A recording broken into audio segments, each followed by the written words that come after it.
বাগেরহাটের চিংড়ি খামারগুলোতে পর্যাপ্ত উৎপাদন না হওয়ায় হতাশ চাষিরা। বিগত বছরের তুলনায় এবার উৎপাদন খরচ ওঠানো নিয়েই এখন দুশ্চিন্তায় রয়েছেন তারা। আরও বিস্তারিত জানিয়েছেন সহকর্মী শেখ আহসানুল করিম। চিংড়ি প্রধান জেলা বাগেরহাট। এই জেলায় লক্ষাধিক চিংড়ি খামারি, ৭৫,০০০ হেক্টর জমিতে চিংড়ি আবাদ হয়ে থাকে। প্রতি বছর কম বেশি চিংড়ি খামারে রোগবালাই লাগলো, এই বছর এর ব্যতিক্রম। জাল ফেলেও এক দুটির বেশি মাছ পাওয়া যাচ্ছে না। চিংড়ি খামারিরা বলছেন যে এবার পানিতে অ্যামোনিয়ার আধিক্য থাকার কারণে এই অবস্থা হয়েছে।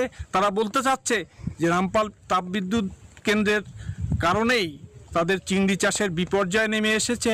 বাগেরহাট জেলার অধিকাংশ চিংড়ি খামারি এবার লসের মুখে দেখছে। তাদের উৎপাদন এবার অর্ধেকেরও নিচে নেমে এসেছে। গত বছর যে খামারি কয়েক লক্ষ টাকা আয় করেছে, এবছর সে খামারি কয়েক হাজার টাকাও আয় করতে পারছে না। অধিক রোদ এবং হঠাৎ করে বৃষ্টি, এই কারণেই চিংড়ি খামারগুলোতে মাছ মারা যাচ্ছে।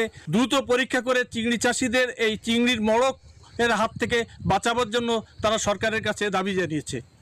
বান্ডেল থাকলে প্রতি সেনমানিতে টাকা বাঁচবে।